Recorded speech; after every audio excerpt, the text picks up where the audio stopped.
नमस्कार दोस्तों, आप सभी लोगों का हमारे YouTube चैनल नॉलेज विजार्ड पे स्वागत है। सभी का हार्दिक हार्दिक अभिनंदन है। जैसा कि आप लोग जानते हैं कि आज क्लास 10th जो टर्म का एग्जाम स्टार्ट हुआ है, आप सभी का जो पहला पेपर था वो सोशल साइंस का था। तो आप सभी लोगों के सामने जो CBSE आंसर की सीट है मैं वो आप लोगों के सामने लेकर आया हूं।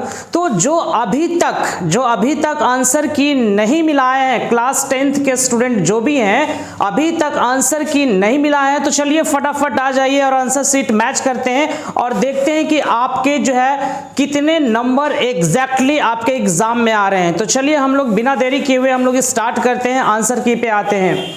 जैसा कि आप लोग को पता है कि हमारा जो फर्स्ट सेक्शन था मींस सेक्शन ए में देयर आर 24 क्वेश्चंस। 24 क्वेश्चंस में आपको 20 क्वेश्चंस ही अटेम्प्ट करने हैं, ठीक है। बहुत सारे क्या होते हैं कि OMR शीट्स में कई सारे लोग 24 क्वेश्चंस है जिसमें से 20 क्वेश्चंस बनाना है लेकिन 24 ही बना लेते हैं, कंटिन्यूटी बना लेते हैं। तो वो आपके एग्जाम में जब इवैल्यूएशन कॉपी जब चेक करेंगे आपका, तो फर्स्ट से लेकर कंटिन्यूटी 20 तक ही आपका कॉपी चेक होगी, मींस आंसर सीट आपका चेक होगा। 4 जो बनाया है आपने एक्स्ट्रा उसका चेक नहीं होगा। तो ये सब चीजों को ध्यान में रखना है आपको।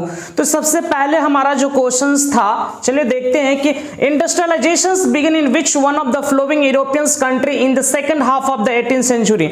मैं आपको बताया था कि 1830 और 1848 के बीच में जो इंडस्ट्रियलाइजेशन स्टार्ट हुआ था तो वो हमारा कहां से हुआ था, तो वो हमारा इंग्लैंड से हुआ था, है ना। इसका जो पहला का आंसर होगा, आंसर जो सीट है वो हमारे हाथ में है, मैं मिला रहा हूं और आप लोग भी जो बनाए हैं उससे मैच करके देखिए कि आपके कितने नंबर आ रहे हैं। तो पहला का ऑप्शन डी हो जाएगा, इसका एग्जैक्ट आंसर इंग्लैंड हो जाएगा। चलिए सेकंड क्वेश्चंस पे आते हैं। Which type of the governments were mainly drivers in Europe after the defeat of Napoleons. तो ये तो आपको पता है कि 1815 में जो हुआ था वो कंजर्वेटिव गवर्नमेंट था। तो इसका ऑप्शंस क्या हो जाएगा, 2 का ए यानी कंजर्वेटिव हो जाएगा। चलिए थर्ड क्वेश्चंस पे आते हैं हम लोग। Which one of the following group of country collectively defeated Napoleon in 1815? तो ये आपको अच्छे से पता है। पहला का ऑप्शन ये यानी हमारा आंसर जो करेक्ट होगा, जिसने ए लगाया है उसका करेक्ट आंसर है। कई सारे लोग कंफ्यूजन्स में क्या है, क्योंकि ऑस्ट्रिया की जगह कई सारे लोग ऑस्ट्रेलिया मार दिए हैं आंसर में, तो ये आपका गलत हो जाएगा। अगर ऑप्शन नंबर बी आपने टिक किया है, वहां पे कलर किया है, तो आपका गलत हो जाएगा। ऑप्शंस ए सही है, Britain, Russia, Persia and Austria हो जाएगा। अब चलिए क्वेश्चन नंबर 4 में आते हैं हम लोग। चलिए देखिए क्वेश्चन नंबर 4 हमारा क्या है। In which one of the following country did the first liberalist nationalist upheavals take place in July 1830? आपको मालूम है कि जो हमारा नेशनलिज्म है ये सबसे पहले इसका जो कंसेप्ट आया था वो कि फ्रेंच रिवॉल्यूशन से आया था। तो इसका एग्जैक्ट आंसर क्या हो जाएगा, 4 का ए यानी फ्रांस हो जाएगा। इसका आंसर जो हो जाएगा वो फ्रांस हो जाएगा।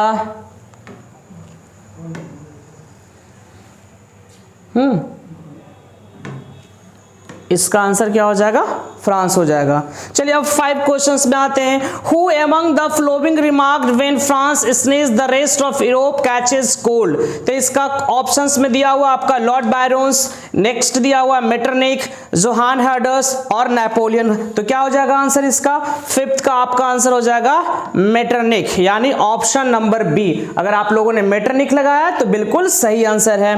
क्वेश्चन नंबर 6 में आते हैं। Who among the following was the architects for the unifications of Germany? जब हम लोग यूनिफिकेशंस ऑफ जर्मनी पढ़ रहे थे तो उसमें जो चर्चा दिया हुआ था, डिस्कस किए थे क्या, ओटो वन बिस्मार्क। तो आपका आंसर हो जाएगा 6 का ए। जिसने ए टिक आउट किया, जिसने ए कलर किया, उसका आंसर बिल्कुल सही है। कई सारे लोग OMR जो है, बहुत सारे लोग मिस्टेक्स करते हैं, तो OMR को सही तरीके से फिलअप कीजिएगा, ठीक है। 6 का ए हो जाएगा। चलिए हम लोग नेक्स्ट क्वेश्चन पे आगे बढ़ते हैं। 6 से आगे बढ़ते हैं, 7 में आते हैं हम लोग क्वेश्चंस। देखिए 7 क्या दिया हुआ, Who among the following had sought to put together a coherent program for a unitary Italian republic during 1830s? तो तो इसका ऑप्शंस क्या हो जाएगा? पहला ऑप्शन दिया हुआ Victor Emmanuels first, Victor Emmanuel second, Joseph Mazzini और काउंट कॉबोट। तो क्या हो जाएगा ऑप्शन इसका? 7 का सी हो जाएगा, है ना, जोसेफ मैजनी हो जाएगा। ठीक है, याद रखिएगा। ठीक है, Joseph Mazzini, option number C, 7 का सी। नेक्स्ट आते हैं 8, in which one of the following state is overgrazing the main reason for land degradations? Maharashtra, Punjab, Haryana, Uttar Pradesh. Right answer A, Maharashtra. Right answer is A, Maharashtra. Question number 9, identify the soil. आपको soil को identify करना है which ranges from red to brown in colour and saline in natures. आप लोग अच्छी तरीके से जानते हैं इसका आंसर क्या होना चाहिए? Arid soil. This is very easy questions, arid soils. अब हम लोग क्वेश्चंस नंबर आगे की ओर बढ़ते हैं। क्वेश्चन नंबर 9 तक हो गया है, 10 से आगे देखते हैं हम लोग। आप लोग मिलाती जाइएगा और मुझे बताइएगा कि आपका आंसर कितना, कमेंट में बताइएगा कि आपका टोटल कितना मार्क्स आ रहा है, कितना सही हो रहा है, कमेंट में आप लोग जरूर बताएं। क्वेश्चन नंबर 10 देखिए क्या लिखा हुआ, which one of the following forces leads to maximum soil erosion in planes?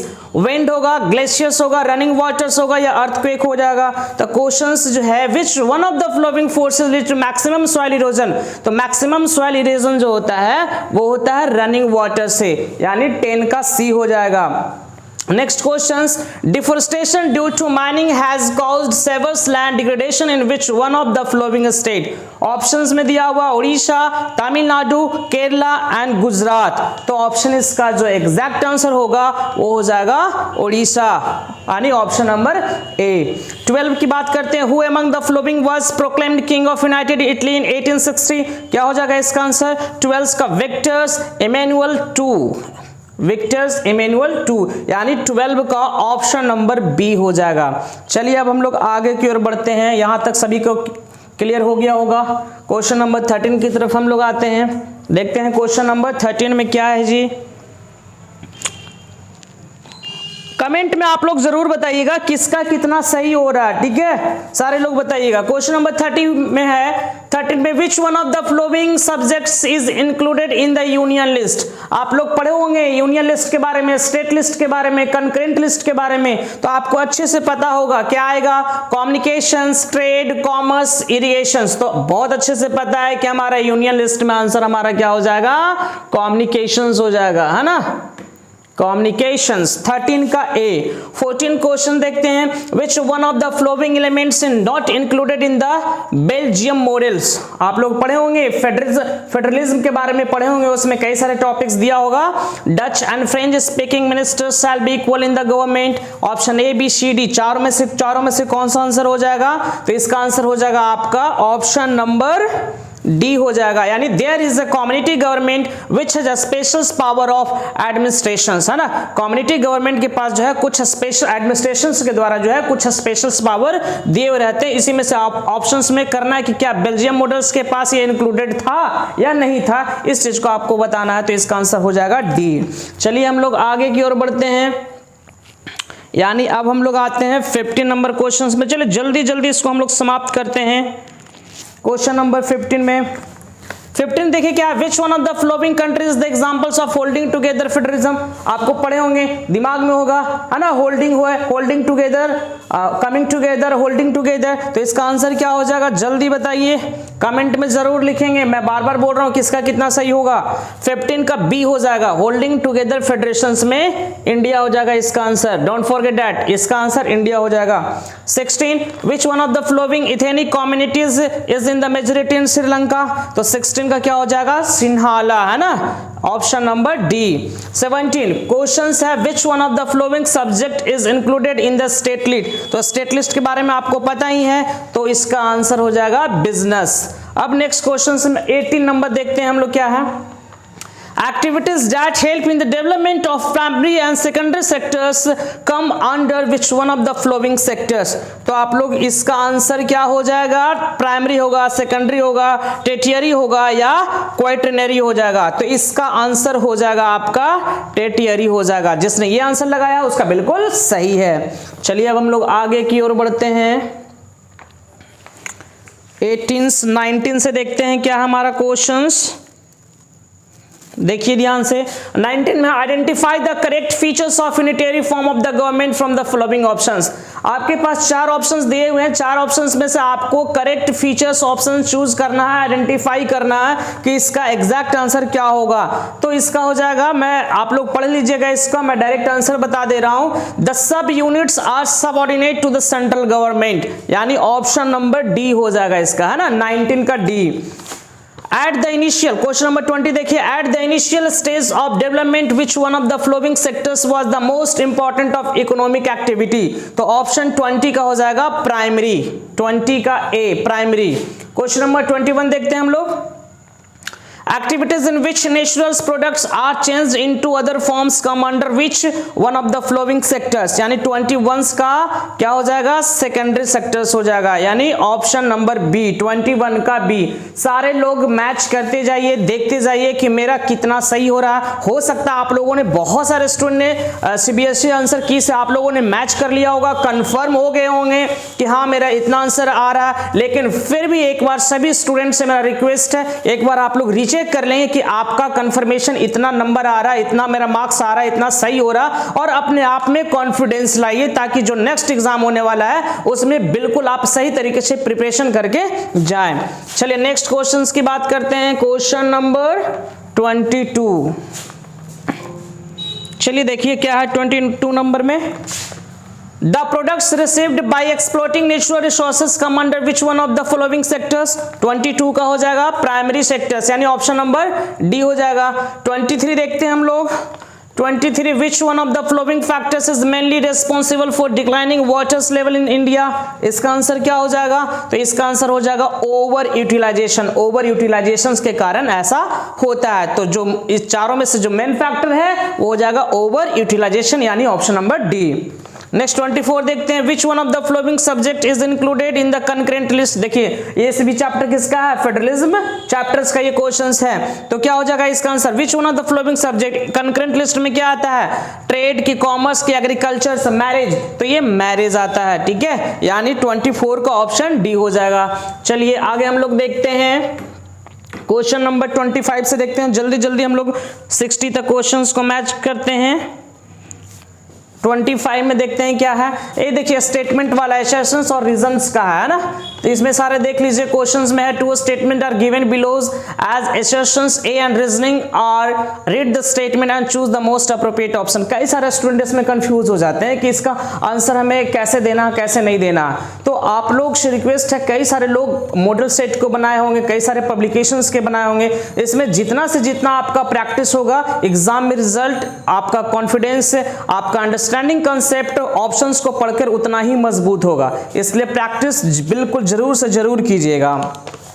तो 25 का जो इसका आंसर हो जाएगा, आपका एसेशंस दिया हुआ है, रीजन दिया हुआ, आपको बताना है, 4 ऑप्शंस दिए हुए हैं, 4 ऑप्शन में से कौन सा हो जाएगा, तो हम डायरेक्टली आपको यहाँ पे बता दे रहे हैं 25 का ए मैच कर लीजिएगा, यानी both assertions and reason are true, यानी दोनों सही है, ये भी सही है और हमारा ये भी सही है, and reason R is the correct explanation of assertion, यानी ये जो है इसका क्या करता है, एक्सप्लेनेशन करता है।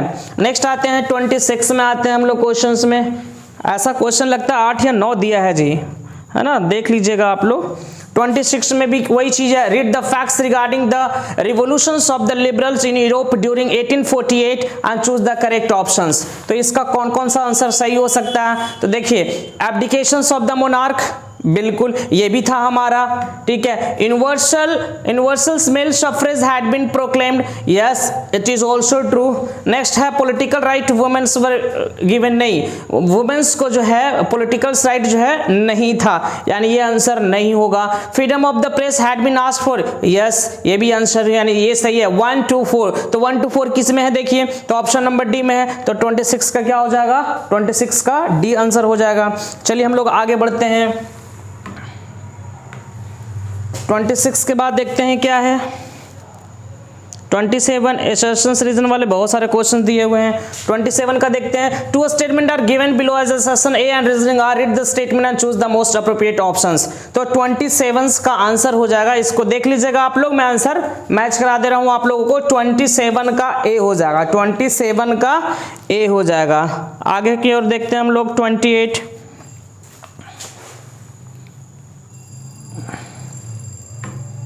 28 क्वेश्चन क्या, on which of the flowing modern aspects did the new Germany place a strong emphasis, currency, banking, legal system, demography, ये चारों में से क्या चारों सही है या 1 2 करके है, ऑप्शन दिया हुआ है, तो ये इसका आंसर 1 2 3 यानी डेमोग्राफी को छोड़ करके बाकी सही है। करेंसी भी सही है, बैंकिंग भी सही है, लीगल सिस्टम भी सही है, लेकिन डेमोग्राफी गलत है। तो ऐसा देखिए ऑप्शन कहाँ है, तो ऑप्शन डी में है, ओनली 1 2 एंड 3 आर करेक्ट, तो ऑप्शन नंबर क्या हो जाएगा, डी हो जाएगा। चलिए हम लोग आगे की ओर बढ़ते हैं। 28 हो गया, 29 की ओर देखते हैं, इसमें थोड़ा सा टाइम लगेगा, बाकी तुरंत हो जाएगा। 29 में विच one of the flowing Italian states was ruled by an Italian princely house, इसका आंसर क्या हो जाएगा, तो इसका सर्डिनिया पिडमोंट, ये याद रखिएगा, option number D. Question number 30 देखिएगा, identify the characteristics of the Cavours among the followings and choose the correct options, तो क्वेश्चन नंबर 30 का हो जाएगा, इसका देखिए, इसका ही was an Italian statesman, yes ये भी था सही। उसके बाद ही spoke French much better than Italians था, आप लोग बताओ जल्दी बताओ, तो ये भी आई होप ये भी सही था। He was a tactful diplomat, yes he belong to a royal family, ये नहीं था, तो ओनली 1 2 3, तो 1 2 3 किस में, ऑप्शन नंबर बी में, तो 30 का आपका बी हो जाएगा, है ना, 30 का बी। चलिए आगे हम लोग बढ़ते हैं, 31 की ओर आगे आते हैं। 31 क्वेश्चन नंबर देखते हैं हम लोग, फिर वही 31 में सेशंस और रीजन का है। 31 का आंसर आप लोग मैच कर लीजिएगा, 31 क्वेश्चंस बड़ा है, आप लोग देख लीजिएगा इसका आंसर, यानी both assertions and reason are are true and reason R is the correct explanation, R जो है ए का क्या करता है, करेक्ट एक्सप्लेनेशन करता है, तो 31 का ऑप्शन नंबर ए हो जाएगा, याद रखिएगा, ठीक है। 32 का हम लोग देखते हैं। 32 में क्वेश्चंस क्या है, which among the following is not a problem of resource development, तो 32 का ऑप्शंस हो जाएगा आपका an equitable distribution of resources, यानी ऑप्शन नंबर डी, 32 का डी हो जाएगा। चलिए नेक्स्ट देखते हैं हम लोग questions, which one of the flowing human activity has contributed most in land डिग्रेडेशंस, deforestation होगा, ओवर ग्रेजिंग होगा, माइनिंग होगा या ओवर इरिगेशन होगा, जल्दी बताइए आप लोग, तो इसका एग्जैक्ट आंसर क्या हो जाएगा, डिफोरेस्टेशन हो जाएगा, यानी 33 का ऑप्शन नंबर ए हो जाएगा। चलिए 34 क्वेश्चंस हम लोग देखते हैं, क्वेश्चन नंबर 34 में क्या दिया हुआ है, वही एसेशंस का क्वेश्चन आ गया, बहुत सारा लगता है ऐसा क्वेश्चन दिया जी। 34 का 2 स्टेटमेंट्स आर गिवन बिलो, तो इसका आंसर क्या हो जाएगा, 34 का आंसर हो जाएगा आपका ए हो जाएगा आंसर, है ना, यानी बोथ एसेशंस से and reason are the true and reason R is the correct explanations of assertions, A हो जाएगा, 34 हो जाएगा इसका आंसर। चलिए 35 का हम लोग देखते हैं। 35 में भी वही चीज है, ठीक है। 35 में 2 statements are given below assertion A and reasoning R, read the statement and choose the most appropriate option, तो 35 का आंसर हो जाएगा आपका ए। Both assertion and reason R are the true and reason R is the correct explanations of assertion A। देखिएगा जितना भी आपका assertions और reasoning दिया हुआ है तो यही आंसर आपका आया है, यानी R is the correct explanations of assertions A। तो इस क्वेश्चंस को एक बार आप लोग अच्छे से देख लीजिएगा। 35 का A हो गया। 36 का क्वेश्चंस देखते हैं हम लोग।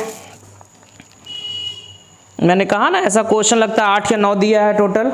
36 का देखिए, इसका भी आंसर क्या हो जाएगा, both assertions A and reason R are the true and reason R is the correct explanations of assertions A, यानी 36 का भी आंसर हमारा क्या हो जाएगा, A हो जाएगा। 36 का भी आंसर हमारा A। मैच करते जाइए आप लोग, कितना सही आ रहा कमेंट में जरूर बताएं। 37 questions, choose the correct pair among the following, country दिया हुआ, एडमिनिस्ट्रेशन दिया हुआ, आपको पेयर को चूज करना, कौन सा हो जाएगा, रशिया यूनिटेरी, गलत हो जाएगा, यहाँ पे इसका एडमिनिस्ट्रेशन फॉर्म नहीं करता है। China federal, Canada unitary, Argentina federal, yes, यानी ऑप्शन नंबर डी 37 का हो जाएगा क्या, डी, यानी ये हमारा ऑप्शन नंबर डी सही है। 38 को हम लोग देखते हैं, 2 स्टेटमेंट्स आर गिवन, वही चीज है, एसेशंस और रीजनिंग वाला क्वेश्चन है, तो इसका 38, तो देखा होगा अभी तक जितने भी हम लोगों ने एसेशंस और रीजनिंग का क्वेश्चन सोल्व किया है, ठीक है, तो सबका आंसर ए ही आ रहा है, ठीक है, यानी R is the explanations, true explanations of assertion A, तो यानी 38 का भी हमारा आंसर क्या हो जाएगा, ए हो जाएगा, ठीक है, 38 का भी हमारा आंसर ए हो जाएगा। 39 में हम लोग आगे बढ़ते हैं। 39 क्वेश्चंस क्या है, identify horizontal power sharing arrangement, देखिए फेडरलिज्म चैप्टर का है, arrangements among the following in modern democracy, 39 का ए हो जाएगा, different organs of government, different organs of government. चलिए आगे जल्दी जल्दी हम लोग बढ़ते हैं, लंबा वीडियो नहीं करना है, ठीक है। 39 हो गया। 40 का आंसर देखिए इसमें 40 का यहाँ पे आप ध्यान दीजिएगा, ये भी ऑप्शन सही है, ए भी 40 का, क्वेश्चन नंबर 40 का ये भी ऑप्शन सही है और ये भी ऑप्शन सही है। जिसने ए लगाया होगा उसका भी आंसर सही है, इवन सी लगाया होगा उसका भी आंसर सही है, ठीक है। यानी ए भी सही है, सी भी सही है। मैं खुद इवोल्यूशंस में मैंने कॉपी चेक किया है तो मुझे पता है अच्छे से, इसलिए मैं आपको आंसर की बता रहा हूँ। चलिए आगे हम लोग बढ़ते हैं 41 में। ज़्यादा क्वेश्चन अब नहीं बचा है, सारे लोग देखेंगे, मैच करेंगे किसका कितना आ रहा है। 41 का answer which of the following countries and examples of coming together federalism, United state of America हो जाएगा। चलिए 42 का देखते हैं, what is not an integral part of the government, तो इसका office of the prime minister, 42 का ए हो जाएगा। नेक्स्ट 43, तो 43 देखिए सीधे असर्शंस रीजंस है तो R is the true explanation, हालांकि आप लोग पढ़ लीजिएगा लेकिन इसका आंसर भी ए ही हो जाएगा, 43 का ए हो जाएगा। चलिए आगे बढ़ते हैं हम लोग 44, क्वेश्चन नंबर 44 में बढ़ते हैं। 44 क्या है, 44 suppose there are 4 families in your locality, the average per capita incomes of, ये एक तरह से मैथ का सवाल हो जाता है। इसका आंसर क्या आ रहा है आप लोगों का, इको का क्वेश्चन है। 44 का आंसर हो जाएगा आपका सी, 12,000 हो जाएगा, ध्यान में रखिएगा। 45 विच one of the following sector shows the highest share in gross domestic product GDP in India, economics का क्वेश्चन है, इसका आंसर हो जाएगा टेरिटरी, अभी हम लोग कुछ देर पहले पढ़े थे।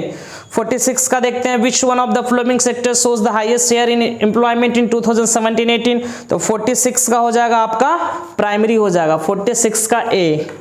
आगे की ओर हम लोग देखते हैं, 47 से क्वेश्चन देखते हैं। 47 क्वेश्चंस क्या,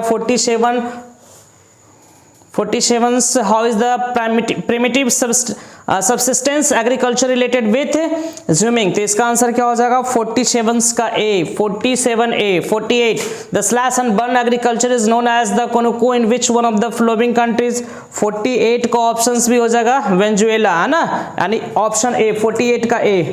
49 देखिए the slash and burn agriculture is known as the roca in which one of the following country, तो 49 का आपका आंसर हो जाएगा सी, यानी ब्राजील हो जाएगा, ठीक है। 49 का ब्राजील। आंसर सब लोग मिलाते जाएं और मुझे कमेंट में बताएं कि आपके कितने नंबर आ रहे हैं, कितने पक्के सही हो रहे हैं एकदम। 49 तक हो गया, उसके बाद हम लोग 50 से क्वेश्चंस देखते हैं हम लोग। 50 क्या, identify the major problems of jhumings cultivations, jhuming cultivation में क्या हो जाएगा, ठीक है। 50 का हो जाएगा यानी लॉ प्रोडक्शंस, ठीक है, लॉ प्रोडक्शंस। 50 का ऑप्शन नंबर डी हो जाएगा। 51 का हम लोग देखते हैं, in India slash and burns agriculture is known as the bewar in which one of the following state, तो 51 का हो जाएगा कहाँ, तो मध्य प्रदेश में, है ना, कहाँ, मध्य प्रदेश में हो जाएगा, ठीक है। चलिए आगे बढ़ते हैं, बहुत ही शॉर्ट टाइम है, अब खत्म ही होने वाला है। 52 का है मैच कॉलम, ठीक है, कॉलम 1 को कॉलम 2 से मैच करना है, तो 52 का आपका हो जाएगा ऑप्शन नंबर ए, 1 का सी, 2 का डी, 3 का बी, 4 का ए हो जाएगा। चलिए 52 आगे बढ़ते हैं हम लोग 53 में। क्वेश्चन नंबर 53 देखते हैं क्या है 53। विच वन ऑफ द, वो पढ़ लीजिएगा उस चीज को जो कॉम्प्रिहेंशन दिया हुआ, which one of the following economic sector in लक्ष्मी रिलेटेड टू, ठीक है, तो क्या हो जाएगा 53 का ए हो जाएगा, ठीक है। थोड़ा सा आपका राइटिंग नहीं पता चल रहा होगा तो मे बी ध्यान से आप लोग देख लीजिएगा क्वेश्चंस को भी, ठीक है। 53 का ए प्राइमरी हो जाएगा इसका answer. 54 which one of the following categories of farmers in लक्ष्मी रिलेटेड टू, तो इसका आंसर क्या हो जाएगा 54 का आपका मार्जिनल, ठीक है, 54 का सी हो जाएगा। 55 in which one of the following sectors in under employment seen at the maximum, तो 55 का ऑप्शन हो जाएगा एग्रीकल्चर, 55 का बी एग्रीकल्चर हो जाएगा। 56 देखते हैं हम लोग, how does construction of dams and canals create employment in large numbers in rural areas, तो 56 का आंसर हो जाएगा C, adjustment of large numbers of unskilled labourers, यानी ऑप्शन नंबर क्या हो जाएगा 56 का सी। अब हम लोग आगे की ओर देखते हैं, ठीक है, 56 तक हो गया। 57 से हम लोग देखते हैं 57 का क्वेश्चन क्या है, which one of the following is the main result of increasing irrigation facility in the field of agriculture. तो 57 का हो जाएगा इंक्रीज इन प्रोडक्शन, ठीक है, increase in production. Which one, 58 number question देखिए, which one of the following means of irrigation generally comes under the public sector. तो option है well है, ट्यूबवेल है, टैंक है, कैनल्स है। तो इसका आंसर क्या हो जाएगा, कैनल्स हो जाएगा, ठीक है, क्योंकि इरिगेशन मींस जो है जनरली जो है पब्लिक सेक्टर के अंतर्गत क्या आता है, तो कैनल आता है। नेक्स्ट क्वेश्चंस बढ़ते हैं हम लोग आगे की ओर, 59 देखते हैं, क्वेश्चन नंबर 59 और 60। 59 क्वेश्चंस क्या, on the outline political map of India, जो कि आपका मैप है, ठीक है, मैप देख लोगे, A is marked as dam identified from the following options. Tehri है, सरदार सरोवर है, हीराकुंड है, नागार्जुन सागर है। तो इसका आंसर आप लोगों का क्या है, हीराकुंड हो जाएगा, ठीक है, 59 का सी, हीराकुंड, जो कि उड़ीसा में है। नेक्स्ट क्वेश्चन 60 में आते हैं हम लोग, on the same map B is also marked as the largest jute producers state, identify it from the following option, West Bengal, Bihar, Assam, Orissa. तो इसका आंसर क्या हो जाएगा, 60 का ए हो जाएगा, वेस्ट बंगाल हो जाएगा, ठीक है। यानी हम लोगों ने टोटल क्वेश्चंस को जो है मिला लिया है, टोटल क्वेश्चंस, मैप भी दिया हुआ है जी, देख सकते हैं, ठीक है। टोटल क्वेश्चन जो है हम लोगों ने क्या है, मिला लिया है, मैच कर लिया है। अब आप लोग क्या करेंगे, जिसका जितना एग्जैक्ट आंसर आता है, जितना जिसका सही होता है, करेक्ट सही होता है, आप लोग कमेंट में जरूर बताएंगे कि हाँ मेरा इतना सही हो रहा है। और जो नेक्स्ट एग्जाम होने वाला है उसका भी वीडियो बहुत ही अपलोड हो जाएगा तुरंत ही, इसलिए आप लोग सही तरीके से जो है चैनल्स को सपोर्ट करते रहिए और please like, share and subscribe. Thank you, जय हिंद।